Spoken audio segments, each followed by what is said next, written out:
Boa noite, senhores. Felipe Xavier aqui do Direito Gym. Estamos inaugurando hoje, agora, primeiro vídeo aqui do nosso canal no YouTube, /Direito Gym.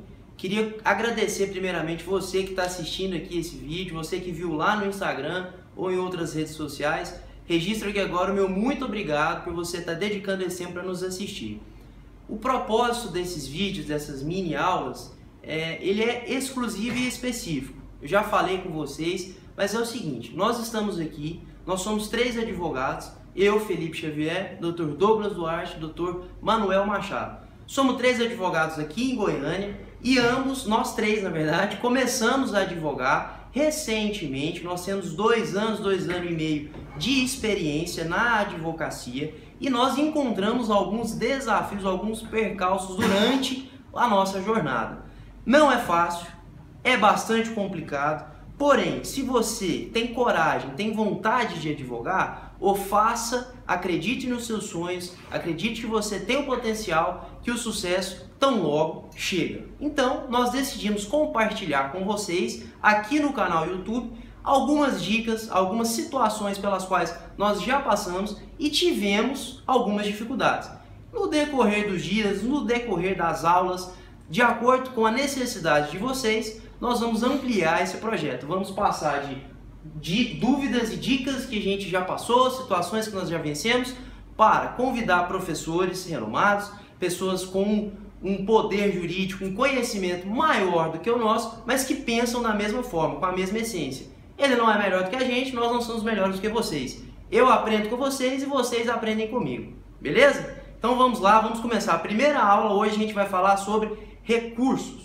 Então vamos lá, pessoal, feita a apresentação, vamos ao que interessa, vamos falar a respeito de recursos, previsto no novo Código de Processo Civil, lá no artigo 994. Lá você vai encontrar o rol de recursos delimitado e organizado.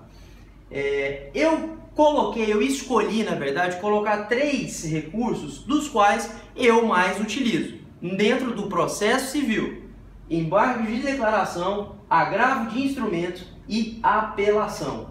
Todos os demais, todo recurso cada um tem a sua especificidade, cada um tem a sua característica e cada um a gente deve observar alguns conceitos e pré-requisitos de validade jurídica. Esses 3 são os que eu mais uso, nós do escritório usamos quase que diariamente e eu tenho a sensação que às vezes para vocês pode ficar um pouco mais claro alguma explicação que a gente vai fazer. Vamos lá? Primeiro, a respeito da contagem dos prazos processuais. A contagem do prazo, pelo novo Código de Processo Civil, sofreu uma alteração. Antes, no CPC de 73, a gente contava dias corridos. Ou seja, publicou dia 10, o seu prazo de apelação são 15 dias, e obviamente o seu recurso teria o dies ad quem no dia 25, ou seja, 15 dias, que é o prazo da apelação. Agora, com o novo CPC, nós fazemos a contagem tão somente dos dias úteis. A gente exclui final de semana, sábado e domingo, feriados regionais, nacionais. Você tem que ver de acordo com o tribunal da sua comarca. Mas se é feriado ou ponto facultativo, nós vamos excluir esses dias e contar tão somente os dias úteis. Vale a pena lá dar uma lida e uma conferida no artigo 219. Somente prazos, dias úteis. Vamos lá, senhores. O seu prazo começa a contar a partir do momento em que aquela decisão ou sentença ela é publicada no Diário Oficial de Justiça. Essa decisão ela pode ser publicada na sua OAB ou na OAB da sua sociedade de advogados. Mas enfim, a partir da data da publicação é que seu prazo vai contar. Veja bem, a gente tem a seguinte situação. Na segunda-feira, dia 10, a decisão interlocutória, a sentença, ela pode ter sido prolatada, ela pode ter sido proferida ou aquela decisão pode ter sido aparecer no site. Decisão extratada, ou seja, a sua decisão ela já está lá nos autos. Porém, ela ainda não foi publicada. Via de regra, esse prazo entre a extratação e a publicação são de 3 dias. Então, aquela decisão que você já tem ciência no dia 10, ela vai ser publicada tão somente lá para o dia 13. Ou seja, publicou no dia 13, o seu prazo começa a contar no dia seguinte, dia 14. Isso para dias úteis. Ou seja, se o dia 13 for numa quarta, o seu prazo começa a contar dia 14, quinta-feira. Em contrapartida, se a publicação dessa decisão foi numa sexta-feira, o seu prazo, obviamente, vai começar a contar só na segunda. Então, você conta X dias úteis um dia após a publicação da sua decisão. Beleza? Senhores, vamos lá então. Embargos de declaração. Esse recurso, ele vai ser oposto, e a expressão é essa, oposto. Você não interpõe embargos, você opõe embargos de declaração. Está lá no 1022 do novo Código de Processo Civil com a seguinte redação. Eu vou ter o cuidado de ler com vocês para a gente aprender junto. Os embargos de declaração... Vamos lá, senhores. Vamos falar um pouquinho aqui dos embargos de declaração. Você, nobre causídico, vai opor os embargos, e a expressão é essa, opor. Embargos a gente não interpõe, a gente não impetra, a gente opõe. Então você e eu vamos opor o embargo de declaração de acordo com o preceituado lá no 1022 do novo Código de Processo Civil, que eu vou ter a fineza de ler com vocês para a gente aprender junto. 1022. Cabem embargos de declaração contra qualquer decisão judicial. Essa nova redação foi muito boa para nós que atuamos, militamos diariamente, porque no Código de Processo Civil antigo, a redação do embargos ela era um pouco confusa, então deixava uma dúvida. Eu posso opor embargos contra sentença, eu posso opor embargos contra decisões interlocutórias, eu posso opor embargos em acordo, enfim, havia uma divergência para você que ia pegar o CPC e tentar fazer o seu primeiro embargo.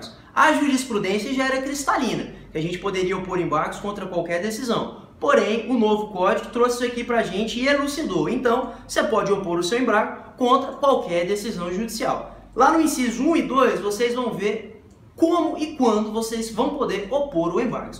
Porém, via de regra, 3 situações. Quando a decisão interlocutória, quando a sentença, quando o acórdão, quando o juiz falar com você, houver uma omissão, uma contradição ou uma obscuridade nessa decisão. Agora, fiquem atentos ao conceito de omissão, de contradição e de obscuridade. Tem muitas coisas, existem coisas que a gente pensa que é omissa, porém, você vai opor seu embargo e vai estar de cara com a parede. Porque a omissão não é qualquer uma simples omissão, você tem que respeitar. O pedido omisso tem que estar na sua petição inicial, ou tem que ser confrontar, ir ao encontro, ir de encontro à decisão do STJ, do STF e alguns recursos repetitivos. Não é se o juiz só esqueceu, você vai opor os seus embargos. Beleza? Vamos lá, senhores. Agravo de instrumento, previsão legal 1015. Muito cuidado aí. A nova redação do CPC trouxe uma alteração substancial. No CPC antigo, decisão que causar lesão difícil de reparação, agravo de instrumento. A gente viu uma decisão desagradável, agravo de instrumento. Agora, com a nova redação, muito cuidado a respeito da decisão que você vai agravar. No artigo 1015, a gente tem as previsões nas quais você poderá agravar daquela determinada decisão. Eu não vou falar uma por uma, porque senão vai ficar muito extenso. Dá uma conferida lá, vai do inciso 1 até o inciso 12. Então, algumas situações nas quais você vai poder agravar dessa decisão. Mas, via de regra, continua esse conceito de decisão de difícil reparação, de causar grave lesão e de difícil reparação. Via de regra, decisões interlocutórias, deferimento ou indeferimento de liminares, tutelas provisórias, execuções, embargos, enfim, continua aquela regrinha para quem está acostumado, mas para quem não está, é muito importante que você leia as previsões para não agravar de uma decisão e tomar uma improcedência nas costas. Vamos lá. Ainda a respeito do agravo de instrumento, existe uma ferramenta muito utilizada e muito importante para nós, advogados, que é o pedido do efeito suspensivo. Ou seja, você vai agravar de uma determinada decisão que, via de regra, vai te prejudicar e você vai querer, com a interposição desse recurso, eliminar os efeitos da decisão que te prejudicou enquanto causídico ou enquanto parte. Então você vai necessariamente pedir o efeito suspensivo, para que seja atribuído o efeito suspensivo ao seu recurso de agravo de instrumento. Ou seja, enquanto o Tribunal de Justiça não julga o seu recurso, aquela decisão de primeiro grau, ela vai ficar com os efeitos sobrestados, ou seja, suspensos. Não vai andar nem para frente, nem para direita, nem para esquerda.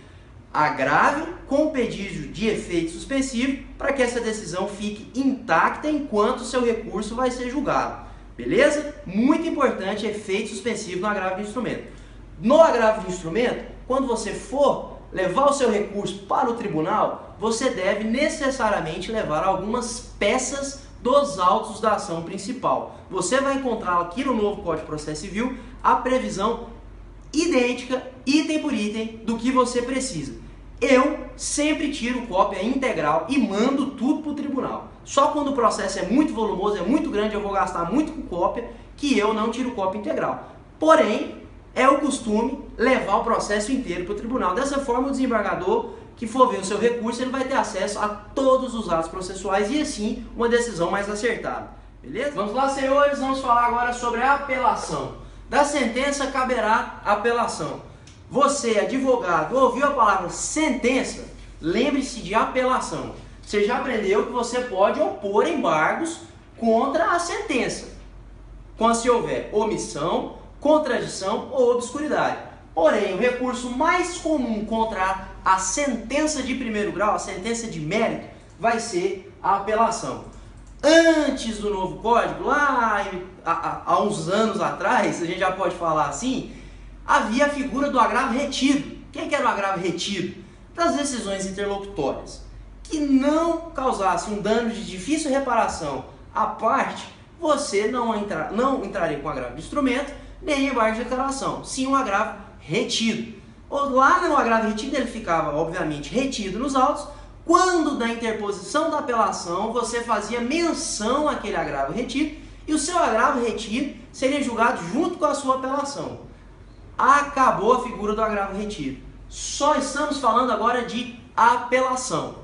Mas, porém, contudo, todavia, se porventura no meio do processo, na fase de conhecimento, houver uma decisão que não era passível à interposição de um agravo de instrumento pela previsão legal ou de qualquer outro recurso, na sua apelação, você, em sede de preliminar, poderá suscitar aquela questão para o Tribunal de Justiça. Então você, na apelação, vai devolver a matéria para o Tribunal do Mérito e aquilo que você não pôde agravar, não pôde embargar durante a fase de conhecimento, você vai poder, em sede de preliminar, informar o desembargador, o tribunal, que houve uma lesão, que houve uma desconformidade ou alguma coisa nesse sentido. Figura do agravo retido? Acabou. Porém, uma decisão interlocutória que vai te prejudicar e você não se manifestou, não figurando a preclusão consumativa,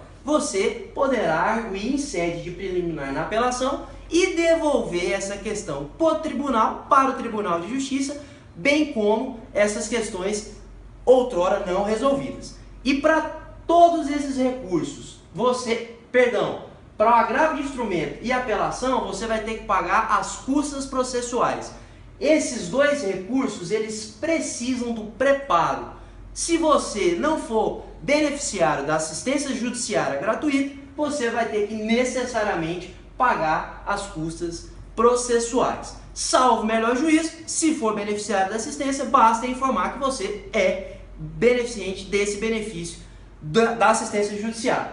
Embargo de declaração, isento. Cuidado com os três para não interpor recurso protelatório e receber uma multa de litigância de má-fé que está muito pesada agora no novo Código de Processo Civil. Beleza? Agradeço pela atenção. Se tiver ficado qualquer dúvida, alguma coisa, embargue aí o meu vídeo, coloca nos comentários aí alguma sugestão, ao que vocês sentirem.